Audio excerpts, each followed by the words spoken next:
जय हिंद साथियों। हमने पिछले वीडियो में बताया था हिंदी जो है 10th क्लास का सिलेबस बताया था, पूरा थोड़ा सा सिलेबस लेंदी था। तो आज हम शुरू कर रहे हैं व्याकरण से। व्याकरण में सबसे पहले शुरू कर रहे हैं हम लोग वर्ण से। वर्ण जो है ना मूलभूत कह सकते हैं, व्याकरण का मूलभूत है। पहले इसको शुरू करते समझते हैं कि पहले है क्या। जैसे कि आप लोग सब शायद जानते होंगे वर्ण वर्ण किसे कहते हैं। सबसे पहले हमको वर्ण के बारे में जानना है, वर्ण किसे कहेंगे। जैसे कि बोर्ड पर लिखा हुआ है, वर्ण उस मूल ध्वनि को कहते हैं जिसके खंड या टुकड़े नहीं किए जा सकते। मतलब वर्ण उस मूल ध्वनि को जिसका खंड या टुकड़ा नहीं किया जा सकता है।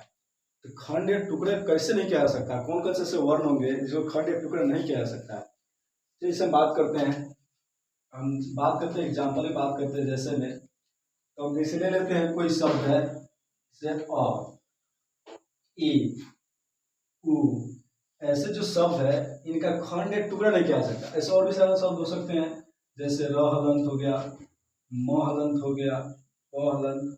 मतलब कि ऐसे शब्द जिनके खंड या टुकड़ा नहीं हो सकता है। जैसे अ हो गया, इसका खंड या टुकड़ा नहीं किया जा सकता है। इसको कोई भी रूप में आप नहीं तोड़ सकते हैं, किसी भी प्रकार से आप इसको नहीं तोड़ सकते हैं। या ई हो गया, उ हो गया, इसको हर्षई बोलते हैं, इसको हर्षऊ बोलते हैं। र हलंत और सिर्फ र रहता और इसमें ये जो डंडी दिया गया है जैसे इसको हलंत बोल रहे हैं, और यह नहीं होता तो यह इसका खंड या टुकड़ा किया जा सकता था। जैसे में देखिए यहाँ पे इसे लिखा हुआ है राम, ऐसे कोई शब्द लिखा हुआ है राम। तो राम का और हम चाहे कि अगर खंड करना चाहें या इसको तोड़ना चाहें तो खंड कैसे किया जा सकता है। इस हो जाएगा र हलंत और आ हलंत, आसुरी आ हो जाएगा। उसके बाद क्या हो जाएगा, यहाँ पे म है तो फिर म हलंत होगा और उसके बाद में क्या हो जाएगा अ। अब क्या किया गया, इसका जो टुकड़ा किया गया है, अब ये जो टुकड़े हैं इसका टुकड़ा नहीं किया जा सकता है। हम जो शब्द लिखे थे यहाँ पे राम, इसका हमने क्या किया, टुकड़ा किया है, इसका हमने खंडित किए हैं। लेकिन जो हम इसको खंडित करके निकाले, जो 4 शब्द निकले हैं, इनको खंडित किया नहीं जा सकता है। ये कथी कहलाएगा, वर्ण। क्योंकि वर्ण का खंड या टुकड़ा नहीं किया जा सकता है, वर्ण का खंड टुकड़ा नहीं किया जा सकता है। तो आगे चलते हैं और हम समझने का प्रयास करें। इसको क्या गया, और गया हो गया तो हम गया को भी तोड़ना चाहे तो ग है।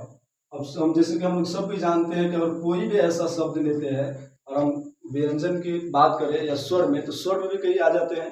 लेकिन अगर हम व्यंजन की बात करते हैं तो व्यंजन में ऐसे बहुत सारे शब्द आते हैं जिनमें इसके साथ स्वर मिला हुआ होता है। जैसे आप जानते हैं कि जो व्यंजन वर्ण होते हैं तो व्यंजन वर्ण में स्वर की सहायता ली जाती है। तो उसी प्रकार हम इसे बताते हैं, इसको शब्द ले रहे हैं, इसे गया लिए हैं, पहले से बात कर लेते हैं गया। अब जो गया शब्द है तो जो ग है, तो सबको जाना कि ग अकेले नहीं है, इसमें भी क्या है, स्वर छिपा हुआ है। तो जैसे इसमें हलंत दे देंगे तो यह अब क्या हो गया, अकेला हो गया। अब इसको खंड किया जाना मुश्किल है। और ग है तो सिर्फ ग नहीं रहेगा, इसके साथ क्या आ जाएगा, अ भी आएगा। नहीं, उसके बाद में और आगे लेते हैं तो उसके बाद में आ जाएगा गया। जो यह है, यह की भूमिका क्या है, ये भी हलंत में रहेगा। उसके बाद में क्या हो जाएगा, आ हो जाएगा। अब इसका खंड कर दिया गया। अब इसको खंडित करना बहुत मुश्किल है, क्योंकि यही क्या कहलाता है, वर्ण कहलाता है। अब चलते थोड़ा सा और आगे समझते हैं।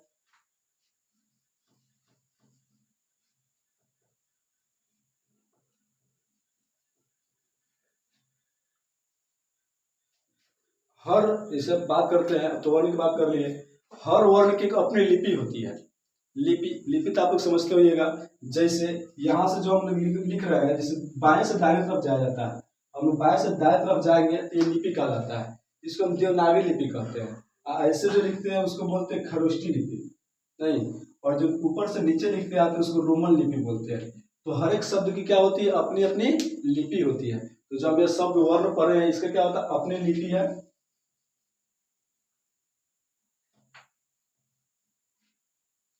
हर एक वर्ण को वर्ण या संकेत भी हम लोग कहते हैं। क्या कहते हैं उसको, हर एक लिपि को क्या कहते हैं, वर्ण संकेत भी कहते हैं। वर्ण संकेत थोड़ा सा अब स्क्रीनशॉट लेना चाहते तो ले लीजिए।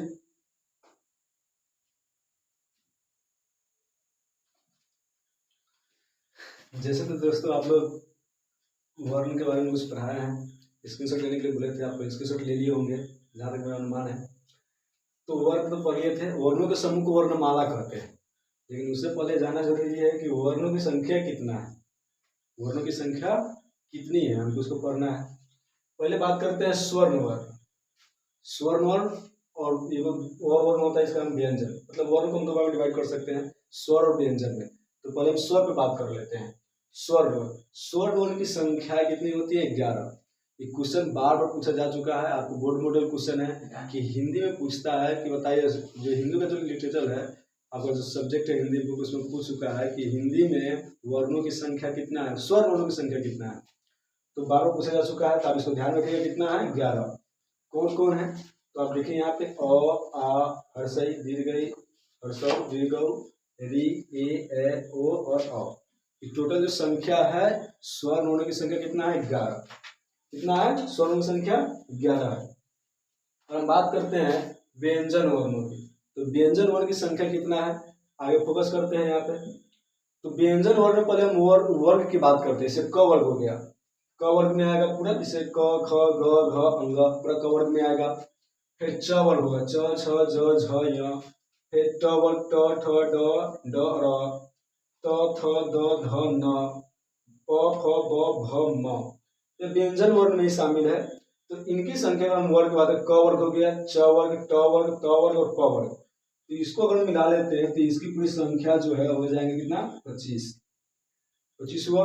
फिर अब आगे देखते हैं, य, र, ल और व, ये जो है इनको बोलते हैं अंतस्थ वर्ण। क्या बोलते हैं इनको? अंतस्थ वर्ण। ये बोर्ड मॉडल क्वेश्चन है, कितना बार पूछा जा चुका है, अंतस्थ वर्ण की संख्या कितना है, इनमें से कौन अंतस्थ वर्ण है।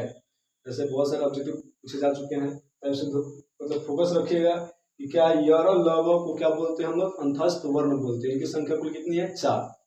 और आगे देखते हैं, इसको बोलते हैं उष्ण वर्ण। उष्ण वर्ण नहीं, क्लादे स्वर, इसको मूर्धन्य स्वर बोलते हैं, दंती स्वर और ह। इनकी संख्या क्या है? 4 है। ये टोटल कितने? उष्ण वर्ण है, उष्ण वर्ण। इनकी संख्या कितना है? टोटल 4। तो और हम यहाँ पे काउंट करें तो 4 4 कितने हो जाएंगे? 8। और फिर अगर बात करें तो ड्र और ढ, इनकी संख्या कितना है? 2।